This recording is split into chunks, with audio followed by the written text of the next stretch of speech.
പശ്ചിമ ബംഗാളിലെ മുസ്ലിം ഭൂരിപക്ഷ പ്രദേശമായ മുർഷിദാബാദിൽ വഖഫ് നിയമത്തിനെതിരെ ഉണ്ടായ പ്രതിഷേധത്തിനിടെ സംഘർഷം.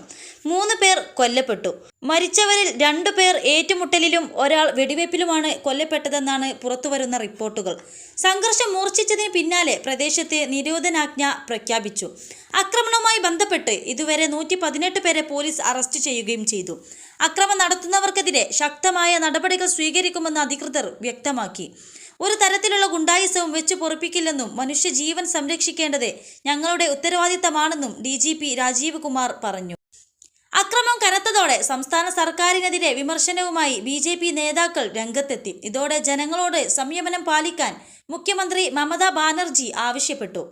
അതേസമയം സുത്തിയിലെ കലാപത്തെ തുടർന്നുണ്ടായ പോലീസ് വെടിവെപ്പിൽ ആൺകുട്ടിക്ക് പരിക്കേറ്റു. ഈ കുട്ടിയെ ചികിത്സക്കായി കൊൽക്കത്ത ആശുപത്രിയിൽ പ്രവേശിപ്പിച്ചു. വഖഫ് ഭേദഗതി നിയമം ഏപ്രിൽ 8 മുതലാണ് പ്രാബല്യത്തിൽ വന്നത്. 21 ലക്ഷത്തോളം സന്തുഷ്ടരായ ഉപഭോക്താക്കളും 2 ലക്ഷത്തോളം തിമിര ശസ്ത്രക്രിയകളും പൂർത്തിയാക്കിയ മലബാറിലെ ഏക കണ്ണാശുപത്രി Al Salama high hospital, hospital road, Perinthalmanna. സംഘർഷത്തെ തുടർന്ന് പ്രദേശത്ത് കേന്ദ്ര സേനയെ വിന്യസിക്കാൻ കൊൽക്കത്ത ഹൈക്കോടതി ഉത്തരവിട്ടിട്ടുണ്ട്. പ്രദേശത്ത് കേന്ദ്ര സേനയെ വിന്യസിക്കണമെന്ന പ്രതിപക്ഷ നേതാവ് സുവേന്ദു അധികാരിയുടെ ഹർജിയിലാണ് ഉത്തരവ്.